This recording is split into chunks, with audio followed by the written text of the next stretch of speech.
नमस्कार, अमर उजाला.com देख रहे हैं आप। आपके साथ मैं हूं सुमित चौधरी। करीब 4 दशक बाद यानी 40 साल के बाद भारत के किसी प्रधानमंत्री ने न्यूजीलैंड की धरती पर कदम रखा है। प्रधानमंत्री नरेंद्र मोदी न्यूजीलैंड के दौरे पर हैं, जहां ऑकलैंड में उनकी मुलाकात प्रधानमंत्री क्रिस्टोफर लक्सन से होगी। दोनों नेताओं के बीच व्यापार, निवेश, रक्षा, शिक्षा, सुरक्षा, कृषि, तकनीक और साथ ही इंडो पैसिफिक क्षेत्र में सहयोग को लेकर अहम बातचीत होगी। लेकिन सवाल यह है कि आखिर न्यूजीलैंड भारत के लिए इतना महत्वपूर्ण क्यों है? क्यों दोनों देश अपने रिश्तों को नई ऊंचाई देने की तैयारी में हैं? और आखिर 40 साल के बाद हो रही इस यात्रा को ऐतिहासिक क्यों माना जा रहा है? सबसे पहले बात, आज प्रधानमंत्री नरेंद्र मोदी जिस तरीके से न्यूजीलैंड पहुंचे, वहां पर खुद न्यूजीलैंड के प्रधानमंत्री नरेंद्र मोदी की अगवानी करते हुए नजर आए।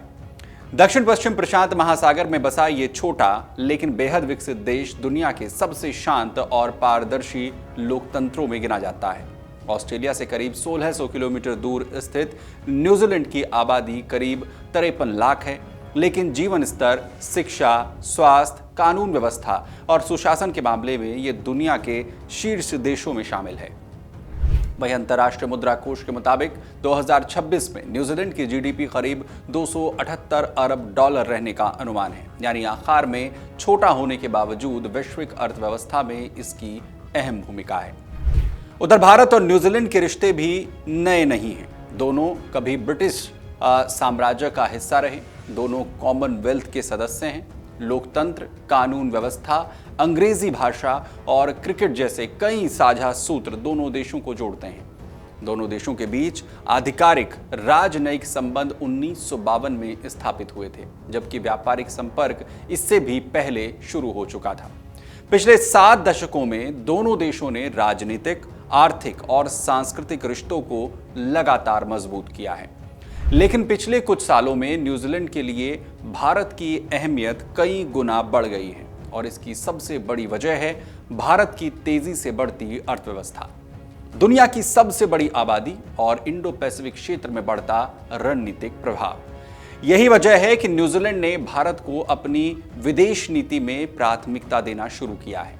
भारत को भविष्य का सबसे बड़ा व्यापारिक और रणनीतिक साझेदार मानते हुए कई नई नीतियां बनाई जा रही हैं और दोनों देशों के रिश्तों को नई रफ्तार देने की कोशिश भी हुई है। वहीं प्रधानमंत्री मोदी और प्रधानमंत्री क्रिस्टोफर लक्सन की बैठक में सबसे ज्यादा फोकस व्यापार और निवेश पर रहने की उम्मीद है।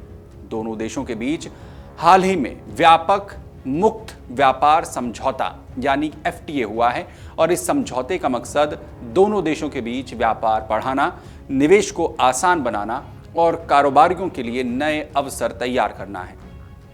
यही वजह है कि इस दौरे को आर्थिक नजरिए से भी बेहद महत्वपूर्ण माना जा रहा है। इस समझौते का सबसे बड़ा फायदा भारतीय उद्योग को भी मिलने की उम्मीद है। दवाइयां, इंजीनियरिंग सामान, मशीनरी, वस्त्र, चमड़ा, James and jewellery, processed food और MSME सेक्टर के उत्पाद अब न्यूजीलैंड के बाजार में भी ज्यादा प्रतिस्पर्धी हो सकते हैं। वहीं न्यूजीलैंड ने अगले 15 सालों में भारत में करीब 20 अरब डॉलर निवेश करने की भी प्रतिबद्धता जताई है। उधर कृषि, डेयरी तकनीक, शिक्षा और फूड प्रोसेसिंग जैसे क्षेत्रों में भी सहयोग बढ़ाने पर सहमति बन सकती है। व्यापार के आंकड़ों में भी इस बदलती तस्वीर की गवाही देखने को मिल रही है। 2015-16 में जहां दोनों देशों के बीच कुल व्यापार करीब 855 मिलियन डॉलर था, वो 2024-25 तक बढ़कर 1.3 बिलियन डॉलर पहुंच चुका है। यानी सिर्फ 1 दशक में व्यापार लगातार बढ़ा है।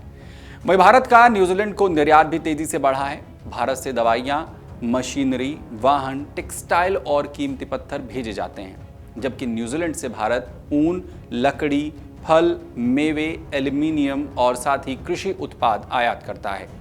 दोनों देशों के बीच सहयोग सिर्फ व्यापार तक सीमित नहीं है। रक्षा, समुद्री सुरक्षा और इंडो पैसिफिक क्षेत्र की स्थिरता भी इस बैठक का बड़ा एजेंडा है। प्रथम और द्वितीय विश्व युद्ध के दौरान दोनों देशों के सैनिक साथ लड़े थे। अब बदलते वैश्विक माहौल में दोनों देश रक्षा, सहयोग, सैन्य अभ्यास, समुद्री सुरक्षा और आतंकवाद के खिलाफ साझेदारी को और मजबूत करना चाहते हैं। उधर न्यूजीलैंड में भारतीय समुदाय भी दोनों देशों के रिश्तों की बड़ी ताकत है। करीब 3 लाख भारतीय मूल के लोग वहां पर रहते हैं, जबकि 8,000 से ज्यादा भारतीय छात्र न्यूजीलैंड के विश्वविद्यालयों में पढ़ाई कर रहे हैं। क्रिकेट, हॉकी, पर्यटन और सांस्कृतिक कार्यक्रमों में भी दोनों देशों को एक दूसरे के और करीब लाया है। यही वजह है कि प्रधानमंत्री मोदी अपने दौरे के दौरान भारतीय समुदाय से भी मुलाकात करेंगे और उन्हें संबोधित करेंगे। अगर इतिहास पर नजर डालें तो भारत की ओर से इंदिरा गांधी ने 1968 में और राजीव गांधी ने 1986 में न्यूजीलैंड का दौरा किया था। इसके बाद 2016 में राष्ट्रपति प्रणब मुखर्जी न्यूजीलैंड गए थे और अब करीब 40 साल के बाद मौका आया है जब किसी भारतीय प्रधानमंत्री का आधिकारिक दौरा न्यूजीलैंड में हो रहा है।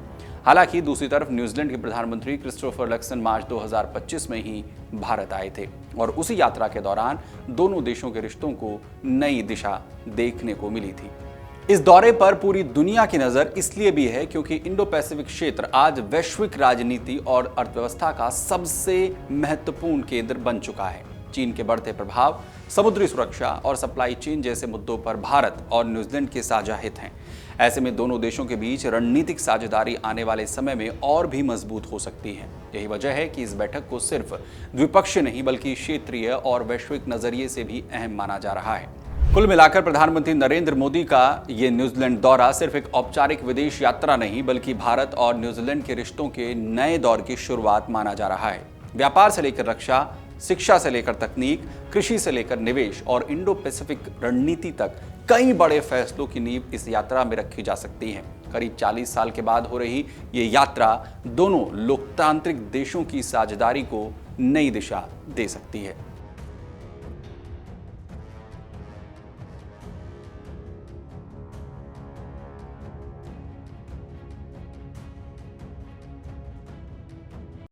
अगर आप ये वीडियो YouTube पर देख रहे हैं तो हमारे चैनल को सब्सक्राइब कर बेल आइकन दबाएं और Facebook पर देख रहे हैं तो हमारे पेज को लाइक करें।